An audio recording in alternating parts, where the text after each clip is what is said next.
Boa noite a todos. Estamos aqui no nosso projeto Educação, Ciência e Saúde, em mais uma live muito especial. Hoje estou aqui com a Vanessa, né, nossa colaboradora do projeto, da UENF, e vamos trazer para vocês uma pessoa que é muito querida, uma pessoa muito especial, que eu conheço já há alguns tempos, e hoje eu me sinto até meio intimidado, né?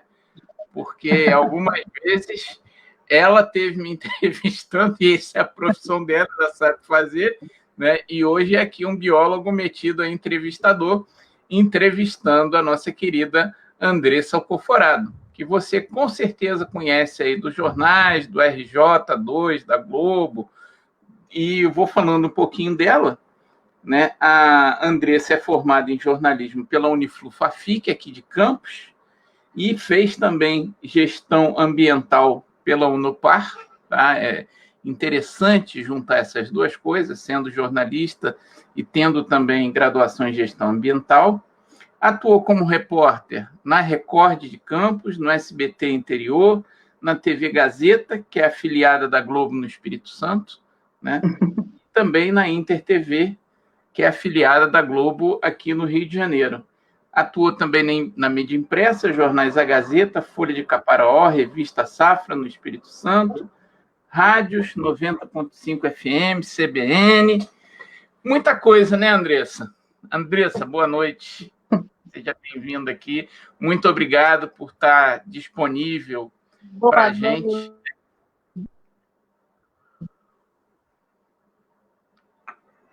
Ixi, deu uma travadinha. Vamos ver se destrava. Para a Andressa poder voltar e falar. Acho que agora destravou, hein? Agora é o celular. Pois é um prazer, João, Vanessa. Prazer, João, Vanessa. Que coisa boa estar aqui batendo papo com vocês nesse momento aí. Tá todo mundo, né, se reinventando, se ressignificando aí pela internet. Que bom esse convite para falar um pouquinho do jornalismo durante a pandemia. Saí da TV em torno aí de 1 semana e meia, mas atuei durante alguns meses aí nessa pandemia. E olha, nossos colegas são bravos colegas, porque está muito difícil, hein, João, Vanessa, trabalhar, fazer jornalismo, buscar a verdade nesse período tão tenso, hein? E a gente sempre coloca essa questão, né, para mim, o jornalismo, né, o jornalismo profissional é realmente a base da democracia, né? Porque a gente não pode ter democracia sem liberdade de informação, sem buscar o conhecimento. Mas, atualmente, a gente vive uma situação sui generis, né? Porque, de certa forma, parece que isso é uma característica de governos autoritários. Infelizmente, a gente hoje é governado nessa linha, né? E parece que governos autoritários têm que escolher e eleger inimigos, né? Às vezes o inimigo, o comunista é o inimigo, o petista é o inimigo. E muitas vezes esse governo coloca a imprensa como inimigo, né? E joga o povo contra a imprensa, né? Você vê dessa forma também? É muito difícil a gente sentir isso na pele, hein, João? Muito difícil eu sentir, principalmente atuando na Globo, né? Quantas vezes a gente preparada ao vivo para fazer uma entrada, você sendo xingada, chamada de Globo lixo, xingando a gente, maltratando a gente, sendo a gente ali no ofício do trabalho, né? Exercendo o seu trabalho, exercendo a sua atividade profissional. Isso é muito triste, porque a gente está vivendo uma pandemia e não uma briga política. Porque o que acontece é que está todo mundo tentando entender. E a gente vê que as pesquisas mostram que o jornalismo ele foi muito mais buscado durante esse tempo. Ele se reinventou, ele teve mais a credibilidade do telespectador. A própria Globo, né, durante alguns meses, estava oferecendo aí quase 12 horas de telejornalismo, porque a confiança, o profissional estuda isso, costuma apurar, a checar as notícias. Mas aí esse achismo, né, esse disse-me-disse, esse fake news aí do WhatsApp, minha tia mandou, não sei quem mandou, mas ninguém checa, ninguém quer saber e vai noticiando e quando se dá conta de uma besteira, uma bobeira, e essa divulgação do ódio também que aconteceu nas redes sociais. Eu fui muito atacada, meus colegas foram muito atacados. É muito triste ver o profissional que está ali trabalhando passar por isso. Imagina você como professor ser atacado em sala de aula. É um profissional, gente. A gente ainda não foi atacado em sala de aula, porque na universidade a gente tem pessoas de uma mentalidade um pouco melhor, né? Um pouco mais selecionada. Então, pelo menos em termos de educação, a gente tem um bom relacionamento com os alunos. Mas a universidade foi atacada o tempo todo, a ciência foi atacada o tempo todo, né? A gente vê agora esse problema, você que também entende um pouco de gestão ambiental, dessa questão da Amazônia, da queimada, né? Que o governo nega, mas a gente vê danos irreparáveis. A Amazônia, a queimada, a gente teve a questão do diretor do INPE, né? E eu acho que nesse ponto a gente teve muito junto, porque a imprensa buscou sempre, junto, né, à ciência, a informação correta. Isso é o papel da imprensa, né? Porque eu acho que você, como jornalista, também tem uma formação ética, né, de como agir para divulgar uma notícia. É o juramento, né? Acho que todo jornalista nessa pandemia, e os próprios governos em si, eles se esbarraram na dificuldade de ter uma informação. Eu me recordo muito bem no início da pandemia, a gente apurando, levantando as questões aqui na nossa cidade, na nossa região, um médico muito qualificado da nossa região disse que era para ficar tudo bem, tudo tranquilo, porque não teria um impacto muito grande na nossa região, que não teriam tantas mortes. Eu até fiz questão de fazer o dever de casa antes de vir para cá. Nas últimas 24 horas, 15 novos casos em Campos, 337 mortes. Ainda se morre muito em Campos devido à Covid-19. Então, o que aconteceu ali no início? Ninguém estava sabendo muito o que estava acontecendo. Faltou, assim, a própria ciência está estudando, se descobrindo, né? Os pesquisadores estão trabalhando de noite, mas o próprio jornalismo, ele teve que fazer e refazer esse dever de casa, checar e rechecar.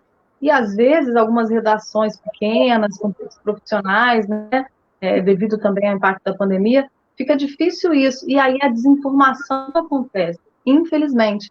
Mas mais do que nunca, né, João, Vanessa, foi tão importante você acreditar num profissional. Quando você recebe uma notícia de WhatsApp, você vê que é uma notícia escrita de uma forma chula, de caixa alta, ou com emotions, desenhos, você vê que não é jornalismo isso. Você vê que você pode desconfiar uma notícia falsa.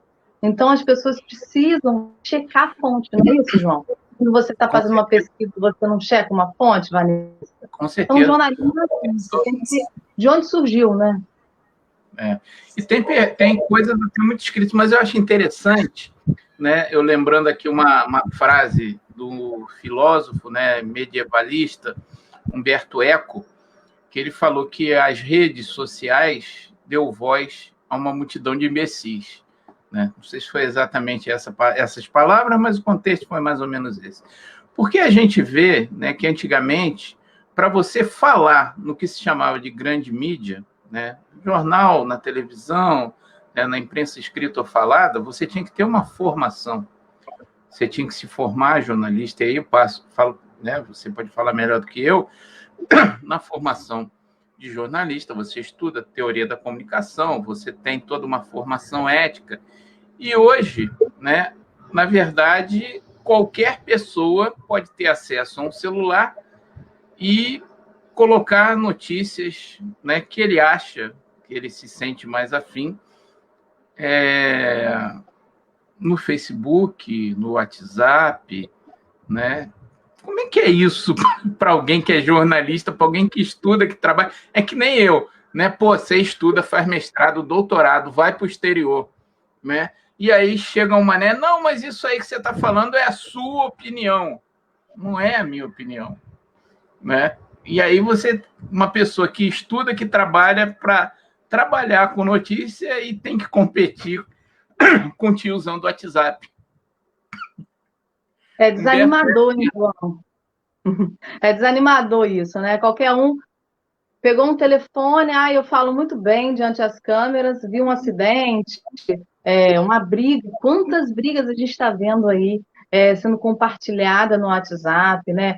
Quantas coisas absurdas, cenas fortes que um jornalista jamais colocaria. Um jornalista que fez um juramento, que sabe o que é a ética, sabe o que é preservar a imagem de uma criança, sabe o que é preservar, né, a imagem de uma mulher agredida, sabe também o que é direito e dever, jamais ele colocaria. Mas as pessoas estão tão... acho que não sei, parece que é o espírito de Narciso também, né? Tem isso, né? A pessoa quer ser vista, né? Aflorou uma vaidade, ou sente, que a gente sempre fala sobre isso, né? Isso na faculdade também é muito grande, sentir o poder da comunicação, quem tem informação tem o poder, né? Aquela sensação, eu tenho poder, isso parece que virou banal. Isso é muito, muito perigoso. Muitas pessoas tiveram a vida perdida aí, porque foram enganadas, entraram, né? A imagem foi veiculada de forma errada, né? Falsa, né? Dizendo que uma pessoa estuprou, teve um caso de uma pessoa que estava dizendo que a pessoa estava sequestrando criancinha, sem nenhuma comprovação. Então, a mulher que usaram a imagem dela sem ela saber, ela não tinha nada a ver com isso, foi apedrejada em público, morreu, acho que teve um depoimento da filha, né? Então... Isso tem acontecido demais, aconteceu recente em Campos. A gente chegou a veicular, na época que eu estava trabalhando, fez essa matéria, um senhor estava passando na calçada de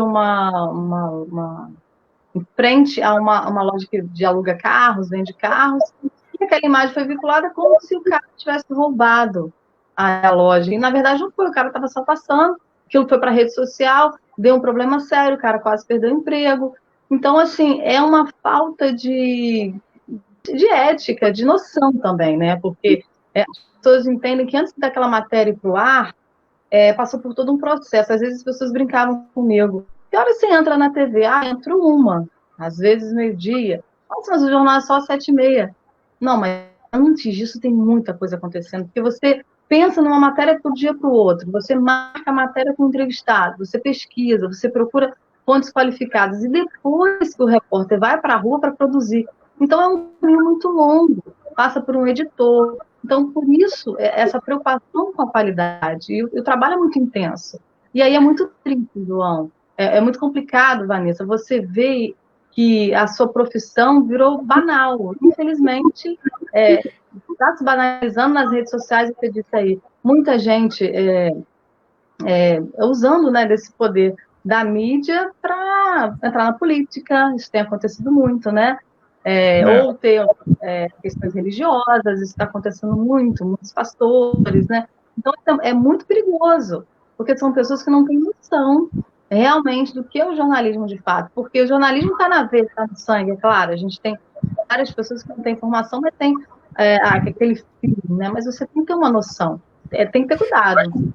Eu acho interessante, né, que as pessoas não têm essa noção. Acha que a função do jornalista é só passar uma notícia, seja ela qual for. Aquilo que a gente vê no Facebook, não sei se é verdade, mas estou fazendo a minha parte e estou divulgando. Né? As pessoas não compreendem o malefício que agir dessa forma pode causar, custar uma vida. Né? E é uma coisa... Fica à vontade. Estou atrasada. É interessante você ter comentado sobre essa questão da falta de percepção do público quanto a todo o preparo do trabalho antes de vir ao ar. Né? Você tem toda uma formação, informação e construção até chegar. O que chega ali para o público já é o resultado final. E a gente, no ensino, na ciência, na extensão, nós também temos toda essa construção que as pessoas não visualizam.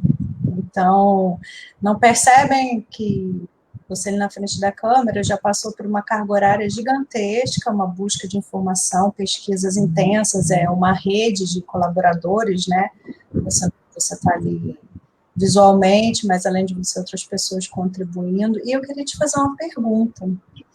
Claro, vocês estavam falando sobre os ataques ao vivo que os jornalistas têm enfrentado nos últimos tempos, bem recorrente, inclusive, a gente vê, mas eu queria te perguntar se no seu momento privado você tem recebido ou sabe de jornalistas que têm recebido mensagens de ameaça ou de baixo calão, de conteúdo de baixo calão, desmerecendo o trabalho, enfim, uma violência psicológica aí.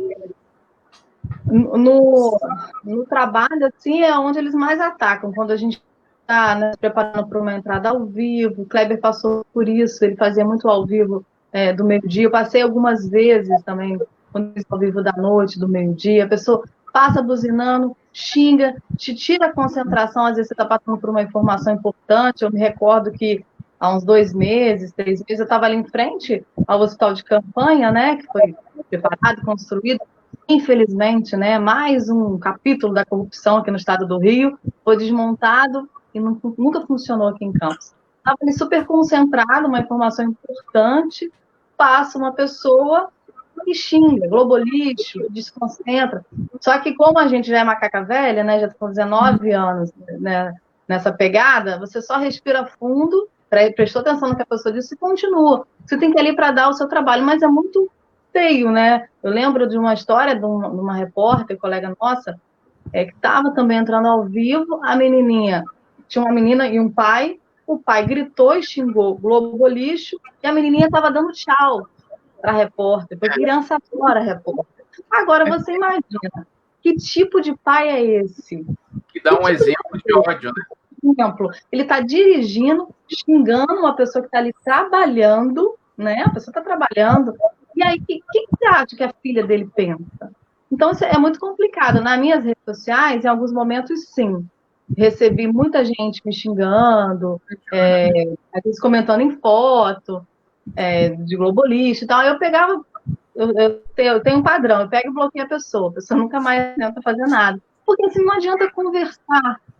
Eu acho muito interessante essa situação que se colocou diante a Globo. Eu trabalhei em várias emissoras. Eu comecei minha vida na Record, trabalhei 6 anos na Record, trabalhei 1 ano no SBT, depois fui para uma afiliada Globo no Espírito Santo, trabalhei mais tempo lá, voltei para a Record daqui e depois estava na InterTV até a semana passada. Eu vejo políticas editoriais diferentes, mas eu não vejo manipulação, eu não vejo distúrbio da notícia. Só o que acontece, a Globo, ela estava priorizando e prioriza, isso é muito importante, dar o número de pessoas que foram contaminadas, as pessoas foram mortas. As pessoas estão morrendo de Covid. Isso é fundamental. Isso não é criar pânico. Não é porque a gente começou a colocar repórter com máscara.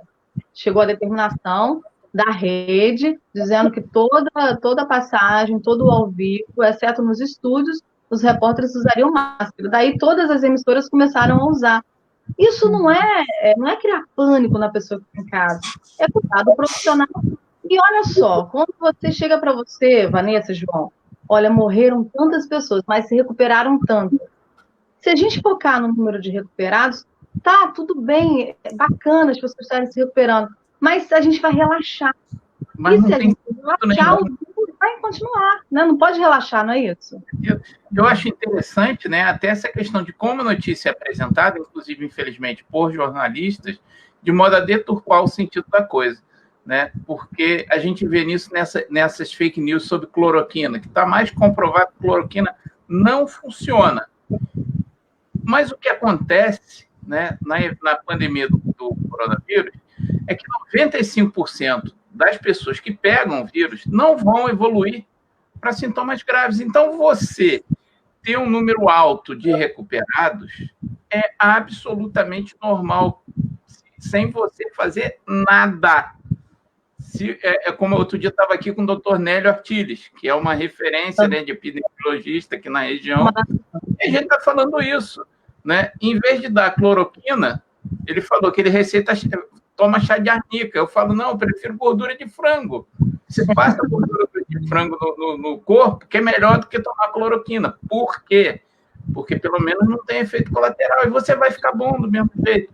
Então as pessoas falam como se, olha, outro dia, inclusive, Andressa, é um outro tópico que eu queria falar contigo, eu ouvi aqui numa rádio da região, não vou dizer o nome da rádio, nem o nome da pessoa, que tem boas músicas, por isso eu ouço, mas o jornalismo terrível, né? E a pessoa falando exatamente isso, falando, não, porque nós temos um número recorde de recuperados na região, justamente porque nós temos um tratamento prévio. Não posso aqui falar qual é o medicamento, mas, quer dizer, lógico, ele estava se referindo à cloroquina, quer dizer, numa notícia só ele falou 2 mentiras. Uma, que o número de recuperados é devido a qualquer tratamento prévio. Isso é mentira, isso não existe, porque não existe tratamento para Covid. E segundo, que a cloroquina funciona. Então, quer dizer, uma pessoa que teoricamente é um jornalista, para mim não é, entendeu? Mas que está dando uma notícia por causa da visão dele. Não pode. Então, o jornalista ele tem que ser imparcial, ele é só o veículo, né, para mandar essa mensagem. Essa questão da cloroquina ficou muito, né, muito em evidência, infelizmente, né, por conta até do presidente, e as pessoas, assim, desesperadas. Você vê nos bastidores das emissoras, as mensagens que chegam, né? Então, assim, é assustador essa questão do tratamento. Como se... E outra coisa, além da cloroquina, a questão que ficou muito batendo, a questão da economia, do distanciamento social, a gente sempre falava, fica em casa, no início, né? Saia quando puder, em casa. O distanciamento social mostrou que era importante o uso de máscara, que agora em campos... Na verdade, a única forma que você existe de conter a doença, já que não existe tratamento. Não tem cura, né? Você não fala curados, né? Tem emissoras que falam curados, também está errado, porque se não tem cura, você tem que dizer que a pessoa está recuperada, né? E essas pessoas que, depois de algum tempo, vocês que são pesquisadores, vocês sabem disso, né? Voltaram a ter, né, a doença. Então, é tudo a forma de tratar, de levar a notícia. A gente tem que ter muito cuidado. Porque, assim, eu senti muito isso, porque minha mãe tem 72 anos, o meu pai também 68. Eles ficaram muito tempo em casa, saíram há pouco tempo para fazer alguma coisa, mas ficaram assim, praticamente 5 meses em casa, e eles consumiam muito, sabe, notícia, tanto na TV a cabo, quanto nos locais, isso lá no Espírito Santo, né, onde eles moram. Então, a gente tem que pensar, o jornalista ele tem que ter a empatia de se colocar no lugar daquele senhor, daquela senhora que está ali em casa, apavorado, com medo de morrer, já que todo mundo fala que morre idoso e morre quem tem comorbidade. Então, a gente tem que se colocar no lugar do próximo. O jornalismo ele tem que ser mais humano, não é só dado. Por isso que as pessoas têm que entender que é preciso ser profissional para ser jornalista, porque só dá, tem que ser humano, né? Uma notícia falsa, você mata uma pessoa, né? Isso é uma coisa muito crítica. Isso é uma questão que eu acho que hoje as pessoas têm uma certa dificuldade em ver essa diferença. Porque, por exemplo, eu creio que um jornalista, principalmente um âncora, um comentarista, pode ter um viés ideológico. Ou seja, ele pode ter preferência por uma linha política, ele pode fazer um comentário, né, de acordo com a visão dele mais liberal, mais conservadora. Eu acho que isso é normal, né? E você tem comentaristas que são até conhecidos por isso. Outra coisa é a pessoa dar uma informação falsa, né, Andressa? E isso é muito grave. E a gente, às vezes, vê não só, né, a gente tem informação falsa dos dois lados. Não só as pessoas que não são profissionais, mas eu acho que eu não concordo, mas até perdoo, que muitas vezes é por ignorância. Né?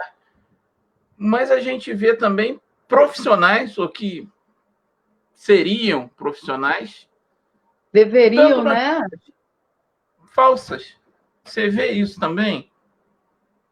É complicado, assim. Eu acho que essa desinformação foi muito intensa, principalmente no início. E aí, quando o jornalista ele vai checar as fontes, as próprias fontes estavam passando informações erradas. Por exemplo, os governos, os próprios decretos. Você vê que Macaé na frente porque teve a bandeira verde, né? Se você pegar a flexibilização de Macaé, já estava um pouco atrás da flexibilização de Campos, entendeu? Então, os governos bateram muita cabeça, eles não sabiam o que estavam fazendo, e os jornalistas acabaram se informando. Mas é claro, você está falando aí de política editorial, e infelizmente, às vezes acontece num pequeno jornal, ou numa emissora muito grande, entendeu? Mas é bem complicado isso, porque você, como jornalista, você tem a ética, você tem um dever de informar. Não, e muitas pessoas omitem. Só que toda história tem dois lados, e às vezes tem até 3 ou 4 lados. Por isso que você tem que checar e rechecar. E, infelizmente, essa pandemia foi a pandemia da política, do interesse e do disse-me-disse. Nunca foi tão importante a gente ter na televisão, e a gente sente muito isso, aquele rosto que te dá credibilidade, te dá confiança, para você ter certeza da notícia, né? Porque é muito complicado o que a gente vem vivendo e a gente não sabe, né, João, quando isso vai acabar, porque a gente observa aí as aglomerações, as praias lotadas, a pressão em torno das aulas, né? Porque eu tenho visto isso em vários estados, os outros países já começaram, mas existe uma pressão muito grande para retornar às aulas, mesmo nessa curva que não abaixa, né? Eu tenho como você um filho adolescente, né? O seu tem 14, o meu tem 15. Uhum. Eu aqui em casa, ele não volta enquanto não tiver uma vacina. Por quê? Porque a gente vê em campos, a gente está com uma curva alta, está caindo. Mas a gente ainda tem uma contaminação altíssima. E as pessoas entra essa questão de pressões econômicas, de pressões políticas no ano de eleição, e as pessoas se pautam muito mais nisso no interesse do que no interesse da saúde das pessoas. Eu tava até de vez em quando eu irrito o pessoal aqui do grupo de WhatsApp do meu condomínio, né? Que tinha uma pessoa. Eu gosto desses grupos, gente, adoro. Uma pessoa aqui, não, mas por que ainda não liberou a piscina? Porque já está a quadra liberada, já está não sei o que liberada. Aí você fica pensando, qual é a justificativa para a pessoa liberar? É porque já tem gente na praia, porque tem gente na piscina, ou seja, se tem pandemia ou não, quero saber, eu quero aproveitar. Então é aquela coisa, aquela ignorância, aquela falta de informação, falta de consciência, às vezes com a própria família. Eu fico meio chocado com isso. Né? A gente eu tenho me perguntado muito se essa turma toda que está na praia, essa turma toda que voltou à vida normal, será que todo mundo já teve Covid? O que acontece? Eu acho que é uma pauta aí para a sua próxima entrevista com um psicólogo aí, com um psiquiatra. O que aconteceu que a gente relaxou? Cara, todo mundo relaxou, estava todo mundo em casa direitinho.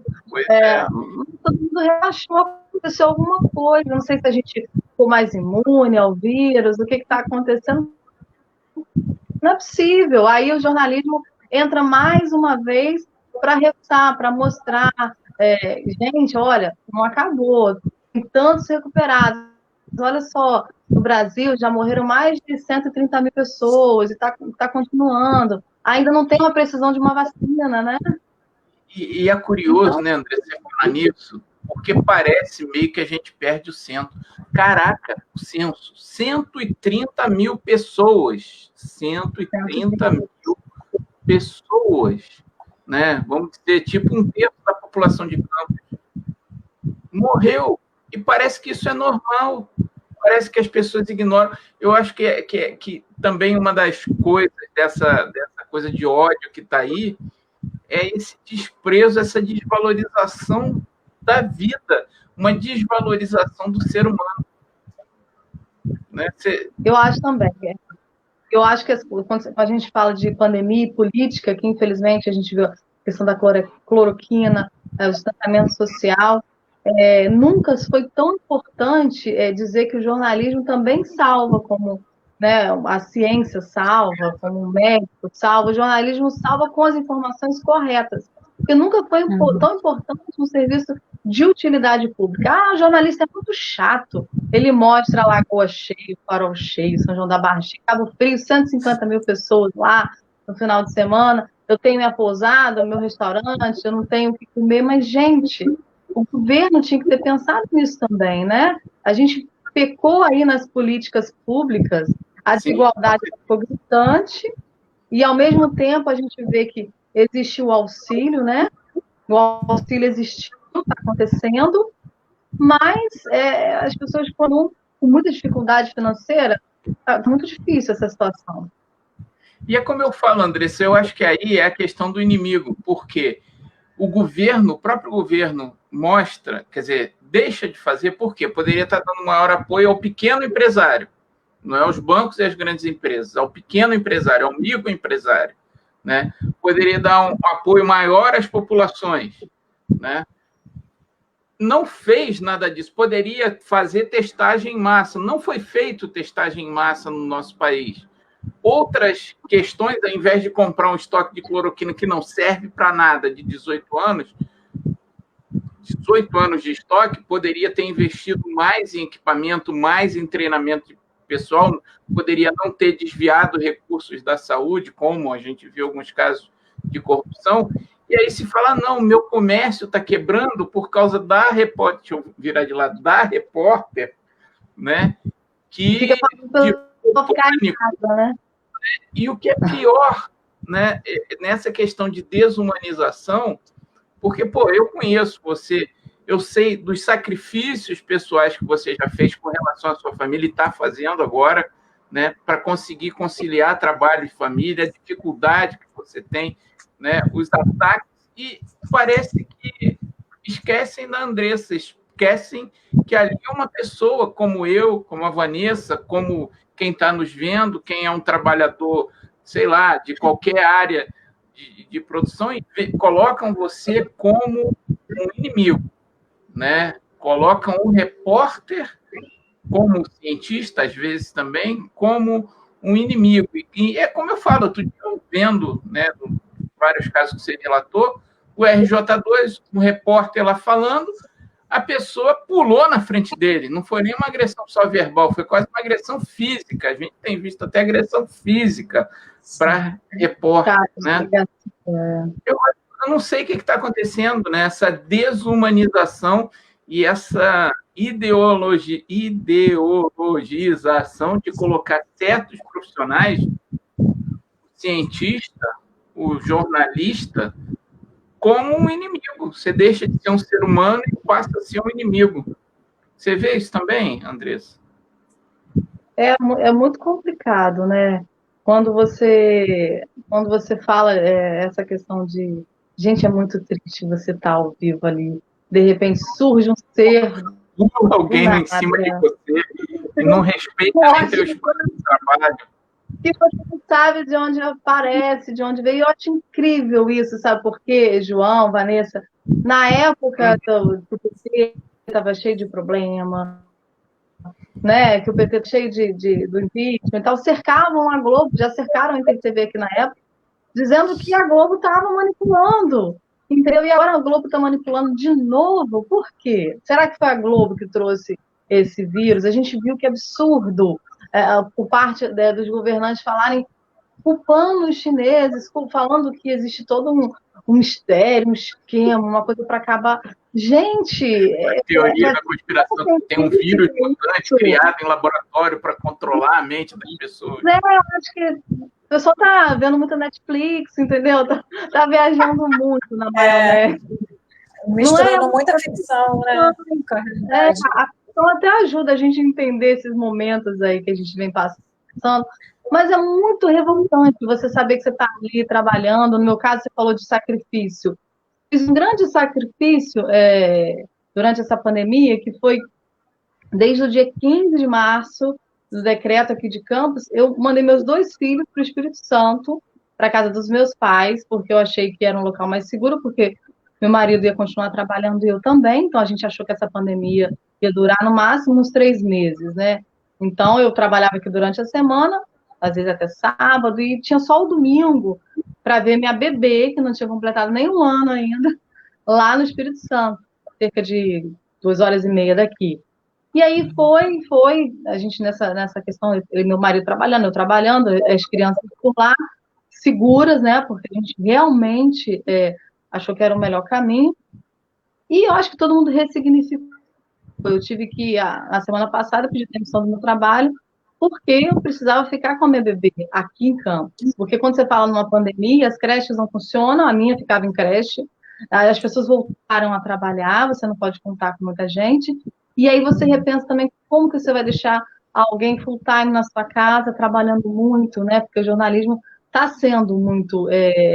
você está se dedicando muito nesses últimos tempos, porque precisa, você fica muito tempo na redação, você tem muita coisa para fazer, né? É muito trabalho. Então, eu repensei e hoje eu estou em casa com minha filha, até essa pandemia acabar. Eu tive que abrir mão como mãe, né? E não vou continuar sendo jornalista, né? Fazendo algumas coisas de casa, mas tive que abrir mão da TV por enquanto, por conta dessa pandemia. Aí eu te pergunto, João, eu acho que é um vírusinho só? Se fosse só um vírus qualquer, a gente abriria mão de trabalho, abriria mão, né? Não, a gente está fazendo, as pessoas têm que se dar conta que a gente está vivendo uma parte importante da história. Daqui a 10, 15 anos, a gente vai contar o que a gente passou durante a pandemia. Como é triste, gente, de você receber uma ligação de um Ferreira Machado. Você receber uma ligação de um funcionário do Ferreira Machado, ou de alguém que foi atendido no Ferreira Machado, com medo de ser contaminado, com medo das pessoas ficarem mais doentes. Quantos profissionais de saúde, gente, adoeceram? Muitos. Eles ligavam para a gente, mandavam mensagem para a gente. Como que a gente estava manipulando isso? Isso é verdade. As pessoas pediam, pelo amor de Deus, não tem máscara, não tem material de proteção, não tem. Vocês podem pedir o sindicato, você pode pedir o Emerge. Gente, Itaperuna é uma cidade, é um bate-papo, né?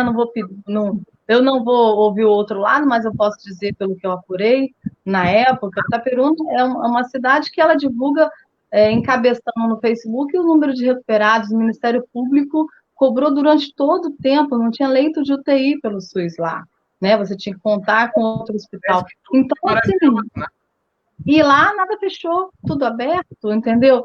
E não se testa ninguém. Quantas pessoas morreram? O nosso repórter Hugo Soares de Campos fez muitas matérias sobre isso, manda essa contabilidade nos cartórios, como é muito mais alto a contabilidade de Covid nos cartórios do que a própria contagem oficial, entendeu? Então, será, gente? Será que precisa mais do quê? Precisa da mãe morrer? Talvez é isso, né, João, Vanessa, que acontece? Eu acho que só assim mãe as pessoas morre, filho seu, né? Morre. Aí eu vou contar o jornalista, porque né, te atentou sobre isso, você tem que ficar em casa, dá uma segurada, fica em casa, pelo amor de Deus. É muito complicado. Andresa, João, ao longo do nosso projeto, das nossas lives, né, a gente tem pesquisado muito as fontes de informação, tanto sites, diferentes mídias nacionais e internacionais. E uma coisa que eu percebi, particularmente, tá? Quando os jornalistas estão entrevistando pessoas que perderam entes, amigos próximos para a doença, como muitos deles reforçam que a população tem a empatia e uma percepção de que isso é real, porque muitos menosprezam por não ter um vizinho ou um parente que tenha morrido ou tenha ficado internado. E alguns deles falavam, eu vi vários falando, olha, eu não achava que era assim até ocorrer comigo. Acreditem, é real, é ruim, ocorre, pode ser em poucas pessoas em termos de número, mas são famílias destruídas, são estruturas destruídas. Então, o que está sendo divulgado aí em termos mundiais é real, lógico que tem características diferentes de um país para o outro, né, nas políticas públicas e em como tudo tem sido conduzido, mas seres humanos estão, de fato, morrendo. E eu imagino também uma outra dificuldade, assim, da credibilidade que alguns não têm em relação ao jornalismo, porque nunca vivenciamos uma pandemia e a ciência muda o tempo todo. Então, que numa semana você coloca e apresenta ali, né, olha, estamos em fase de testes, tal, lá, alguém está realizando testes e que há indícios de que tal coisa funcione. A pessoa não percebe que aquilo é uma parte do processo, que não se consegue tão rápido informações concretas. Ou se elas aparentemente são concretas, na semana seguinte, no dia seguinte, pode vir um outro grupo de pesquisa e o jornalista trazer uma informação nova, dizendo, não, olha, não funcionou. Aí as pessoas, funciona, não funciona? fica confuso, é verdade, não é verdade, aí perde a credibilidade na fonte de informação, né? Pois é, eu acho que é isso. A gente até disse no início, a pandemia ela mostrou isso, que as fontes qualificadas estavam totalmente confusas ainda, estudando, aprendendo, vendo o que está acontecendo. Aí quando você fala, olha, minha tia morreu, meu tio morreu, na minha família a gente acredita, a gente tem aqui em Campos casos de mais de um membro da família morrer por conta de Covid. E a gente, por exemplo, lá na redação, quando a gente estava trabalhando, a gente fala o tempo todo dia. Aí quando chegava o boletim de campo, geralmente era o último, já teve caso de morrer 8 por dia, às vezes acumulava um pouco, 5, 4, né? Isso era muito variável, até por conta dos laboratórios, né? Mas aquilo, quando você viu o boletim, meu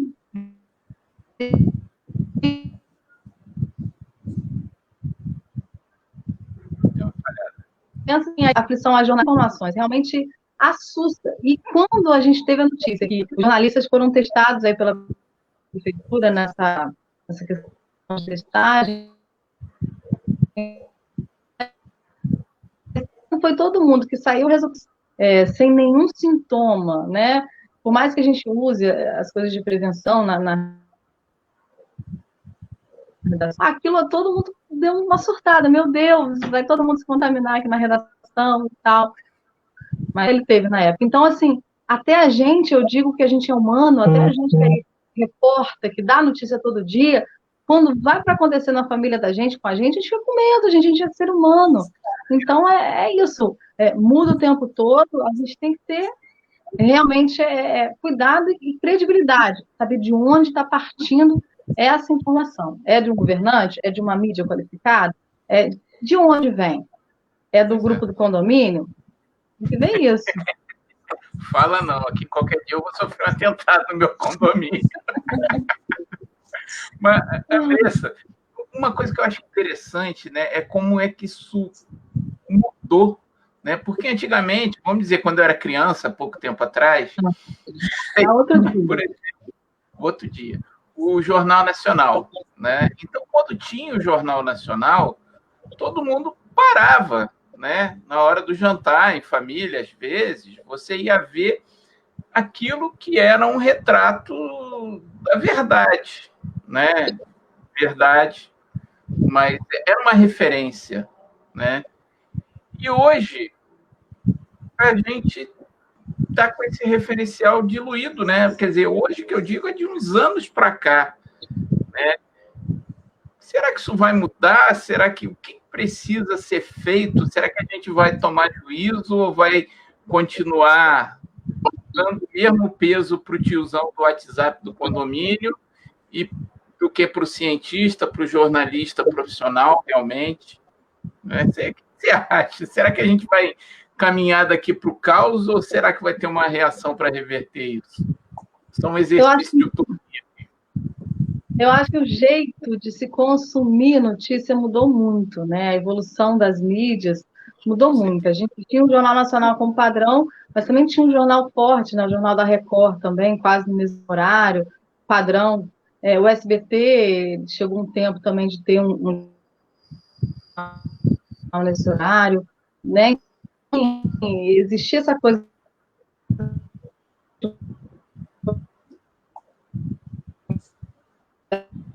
jornal hoje, né?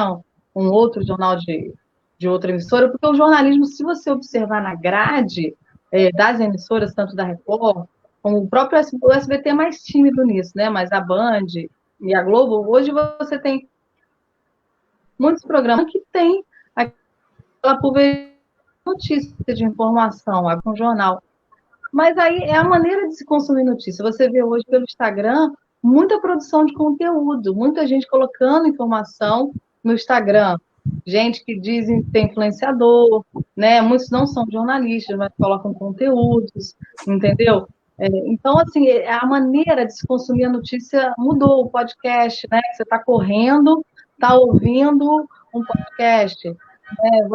Meu filho tem 14 anos, você tem um de 15. Ele já me apresentou diversos jornais, tem aquele, eu até esqueci o nome, depois você vai puxar a orelha, aquele cara que faz o jornal de casa, ele faz uma vez na semana, um jornal mais ou menos de 40 minutos, muito bacana, assim, ele critica a política, ele usa humor, o cara tem uma porrada de visualizações, entendeu? Muitos seguidores, a maneira de se consumir mudou. E o que acontece com a TV aberta? Ela continuou com um padrão, e eu digo que na época que eu fiquei à frente do RJ2, por 2 anos, meu maior público eram senhoras, de 50 até uns 70 anos. Era quem mais me abraçava na rua, me reconhecia, entendeu? Dizia que assistia. Porque elas não mudam em televisão. Aí eu estou escondendo aqui, você quer revelar a minha idade, né, ou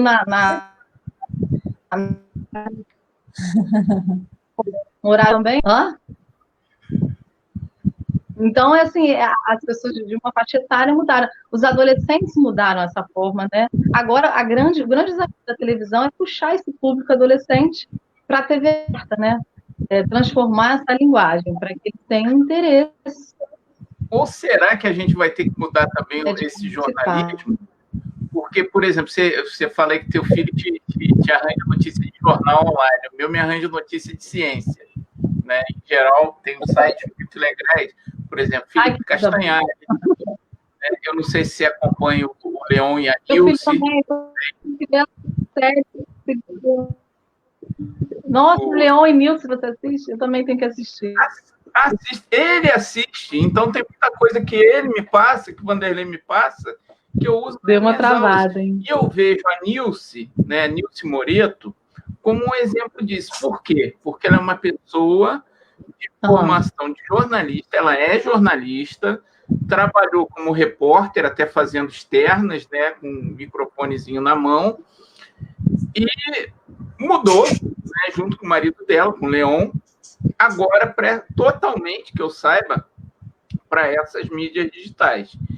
Então, os dois, né, para quem conhece lá os canais do Cadê a Chave, tem vários canais, coisa de nerd, né, mas aí já é mais, não é bem do nosso tópico, digamos assim, mas eles são pessoas excelentes e trabalham com assuntos muito importantes, às vezes fazem campanhas e tem milhões de seguidores, milhões, né? Uma pessoa como a Nilce, né, que faz um... Ih, acho que a Andressa caiu. Caiu? Acho que caiu. Volta. Acho que travou e caiu. Acho que a rede está meio... Vamos ver se ela volta. Andressa, cadê você? Volta, Andressa. Aproveitando, então, que a Andressa, enquanto ela retorna, eu disponibilizei nos comentários o formulário para aqueles que necessitem ou queiram declaração de participação durante a live, ok? Vou republicar aqui, que ele vai ficar liberado até o final da apresentação nossa. Voltou. Então, são muitas a internet não aguenta. Está falando, né, desse exemplo da Nilce Moreto, né, que saiu lá do jornalismo tradicional, profissional, que faz hoje um grande trabalho, que eu acredito, né, dessa forma, nas mídias digitais, de repente alcançando um público muito maior, né? E é um público... junta as duas coisas, a qualidade, a ética que a gente procura, porque é uma profissional de comunicação, nessas novas mídias digitais. Será que a gente, em termos de jornalismo, também tem que se reinventar um pouco dessa forma, Andressa? O que você acha? Eu acho ótimo, eu acho que... eu já estou pensando em 1000 coisas para fazer, João. Eu tenho uma loucura por televisão, são 19 anos em redação, né? Você sabe que, nossa, eu estou uma semana em casa, mas desesperada. Já mandei 1000 mensagens para Felipe, para o editor, para Nicolas, para o Dred, Matéria, entendeu? Porque corre na veia da gente. Eu imagino. Sabe? É todo aquele frio na barriga. Se você está ali, às vezes... Então, assim, eu acho que a gente vai ter que se reinventar assim. se reinventar e continuar produzindo conteúdo, né? Sim. A internet está aí. Mas é como eu falo, de maneira responsável, né? Eu acho que tem que haver uma junção, Andressa, não sei porquê, como eu falo, a televisão hoje está mais fácil, né? Claro que você não tem todo o aparato técnico que você tem na Globo, aqui a gente está com o celular, mas de toda forma a gente está produzindo um conteúdo, né? Agora, a grande diferença é que a gente tem uma questão que eu acho que é primordial, que é a questão ética, que é a questão profissional realmente, né? Então, a dúvida é, será que a gente tem como juntar as duas coisas? Se apoderar dessas mídias e fazer isso com ética? Acho que ela caiu de novo, ou não? Deixa eu ver aqui. Eu vou ter que ligar, agora eu vou ter que fazer um barraco com a minha operadora de internet, gente. Nada, isso acontece. Eu quero sugerir para meus colegas, sabe, que estão assistindo aí, por favor, uma pauta sobre como é que está o serviço de internet no campo. Durante a pandemia. Falta de serviço, gente, pelo amor de Deus. O negócio está complicado, né? Mas é isso, João. Eu acho que a gente vai ter que se reinventar, sim. E o profissional que é sério, o profissional que tem ética, que trabalha, que estuda, porque é um constante, né, estudo. O profissional ético ele vai continuar fazendo na televisão, ou no jornal, ou no revista, no blog, um trabalho de qualidade, porque, né? E ele for justo, correto, ele vai se destacar. E a Nilce é um grande exemplo disso. E ela usa muito do humor, né? São ricos, estão morando no Canadá, acho que é um ótimo projeto de vida. Mas o que eu te falo é isso, de repente, eu não sei, Andressa, como é que você analisa, mas sair um pouco desse formalismo, porque você estava falando exatamente isso, né? Você entregou a minha idade, fiquei pé da vida contigo, o pessoal que te acompanha é velho.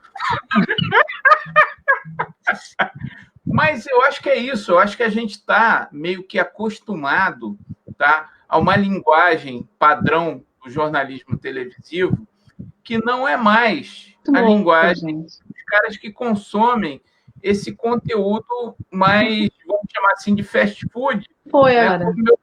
Seu.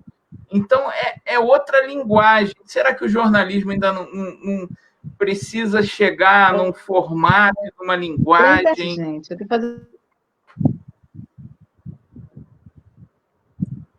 Oi? Vamos ver se vai. Você muda a sua internet hoje. Vê se melhorou. A sua imagem está complicada. A gente está te ouvindo. Próxima live. Qualidade do serviço de internet durante a pandemia. Como melhorar a qualidade de vida da população. Eu vou reiniciar aqui. Então vai lá, reinicia, tá tranquilo.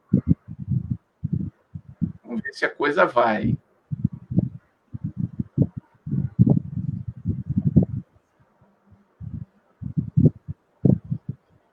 Depois a gente divulga aqui o nome do provedor de internet também. Ver se faz uma pressão nas redes. E eu estava olhando, aproveitando, eu estava olhando os comentários aqui, várias saudações positivas à Andressa. E a gente pede a galera que também comente aí para a gente passar depois para os comentários para a Andressa. Vou ligar depois para o serviço de internet, gente. E eu achando que o Pedro estava querendo me enganar, dizendo que não está pegando direito, que é difícil ver uma aula ou outra. Estou achando que, sabe, estava querendo me enganar, realmente a internet. Então, depois a gente faz uma propaganda aqui e divulga o nome do seu servidor de internet, uma propaganda negativa. Ai, meu Deus. Mas é isso, acho que todo mundo, né? Antigamente, para você botar um jornal no ar, João, você precisava de muita gente, para rodar TP, cinegrafista no estúdio, né? Alguém para corte, alguém para ficar com você no ponto. Então, assim, muita gente. Hoje, com a automação, esse número reduziu mais da metade, né?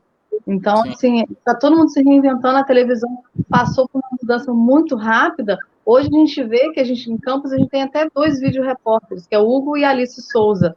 Eles fazem matéria com um ótimo celular, entram ao vivo, né, e tem essa mobilidade. Então, o jornalismo se reinventa de equipamentos e o profissional também tem que se reinventar. É isso aí. E a gente torcendo para que a gente tenha, né, um mundo um pouco mais ético, mais amoroso e mais tolerante daqui para frente, né? Porque é complicado do jeito que está, a gente com essa pregação de ódio, com essa discriminação de pessoas, com essa desvalorização dos profissionais. Eu acho que aí eu achei muito interessante essa live, né? Porque a gente se coloca muito junto, Andressa. O profissional de ciência e educação e o profissional de jornalismo e comunicação, né? O quanto que a gente tem sido perseguido mesmo, né? nesse governo, nessa situação atual, né?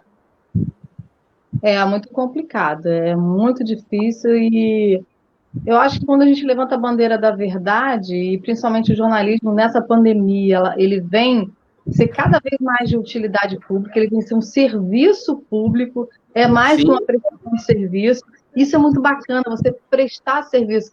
Uma das maiores felicidades minha como jornalista é quando você está ali na porta de um hospital e que você reclama que não tem plantão, não tem médico, não tem isso, não tem aquilo. No outro dia chega tudo. Porque você uma coisa, você reclamou, você denunciou. A gente fez uma matéria bem bacana o ano passado, né?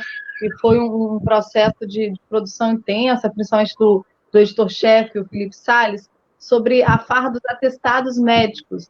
Do serviço de saúde. Então, médicos que não iam há um tempo no hospital, que recebiam tranquilamente. Então, assim, cadê a ética?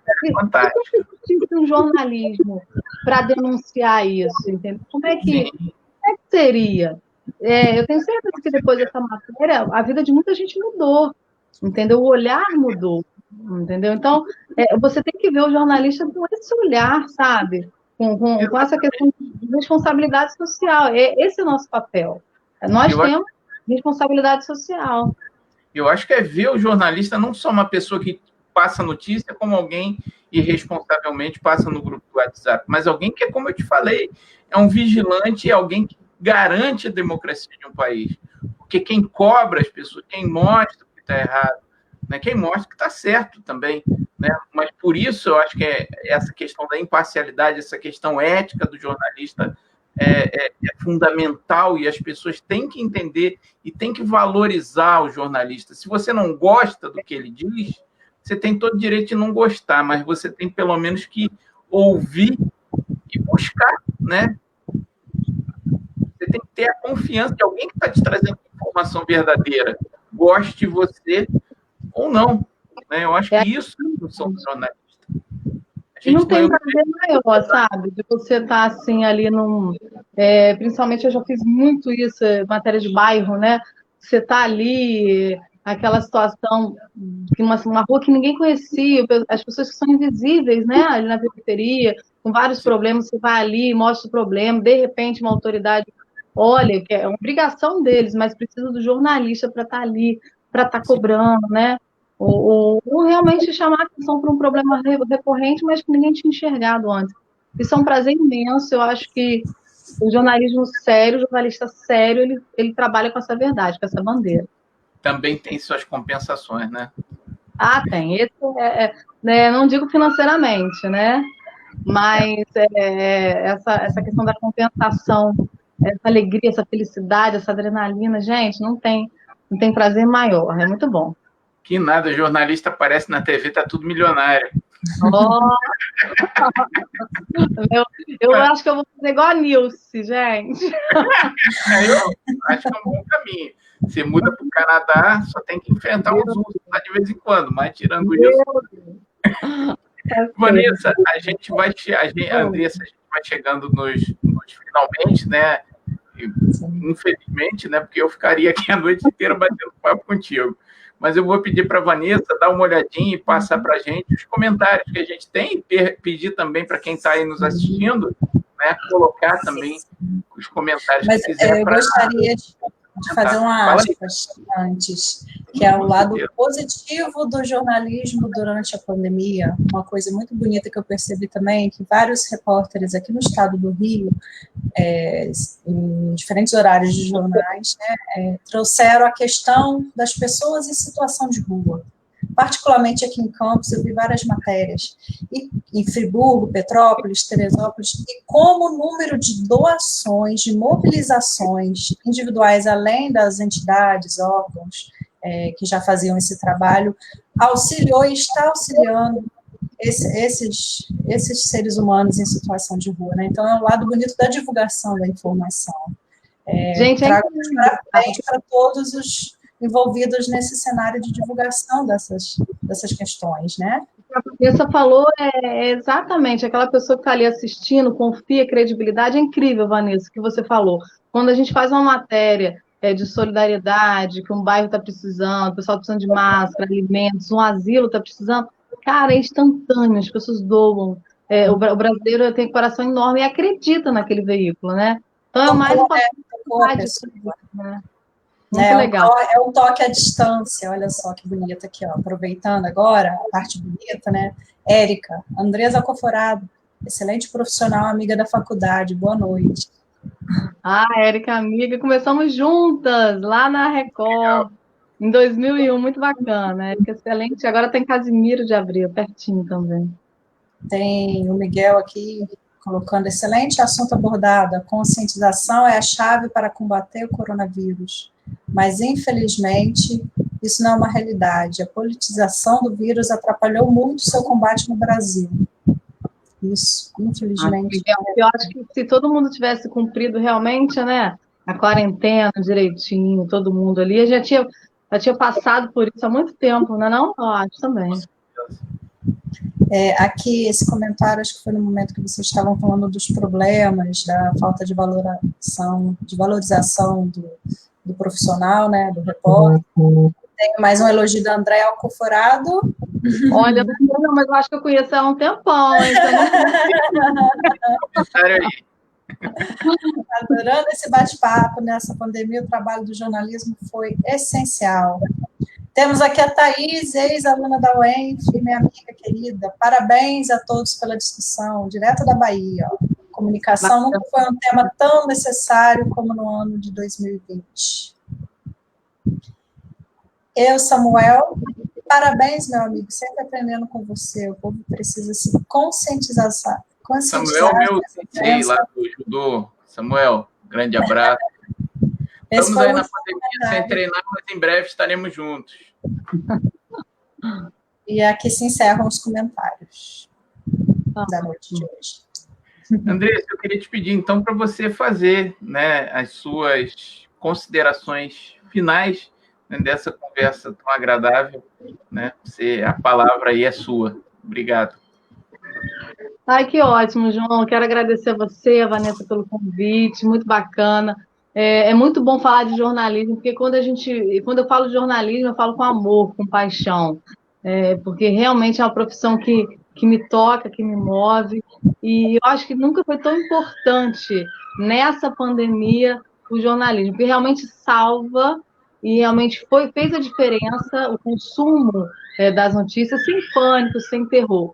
Eu acho que é isso, é o respeito pelo profissional. E se você, em algum momento na rua, passou, xingou aquele profissional que estava ali trabalhando, por favor, repense a sua posição, porque ele é um profissional, um trabalhador como qualquer outro, né? E para que divulgar o ódio, né? O jornalista está ali trabalhando e muitas vezes, como no meu caso, eu fiquei 5 meses longe dos meus filhos, porque eu estava trabalhando demais, preocupado com eles também nessa questão da pandemia, então está todo mundo dando o melhor de si.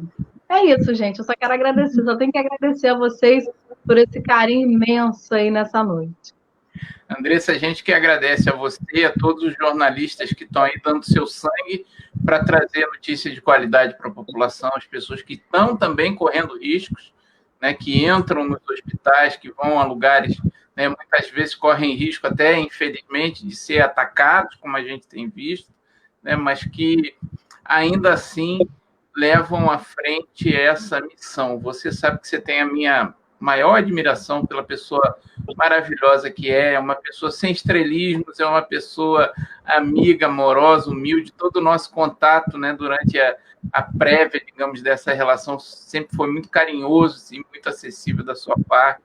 Eu quero te agradecer de coração de você estar aqui junto com a gente nesse projeto, né, que tenta dar um pouco mais de esclarecimento para as pessoas, de maneira geral.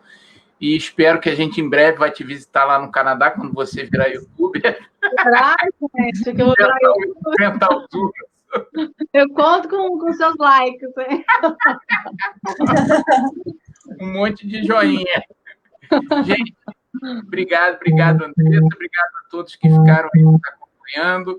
Na próxima terça tem mais, às 19 horas, aqui na nossa página do Facebook, projeto Educação, Ciência e Saúde, derrubando mitos e lembrando sempre que ciência não é opinião. Obrigado, galera. Até a próxima. Obrigada, boa noite a todos. Até a próxima.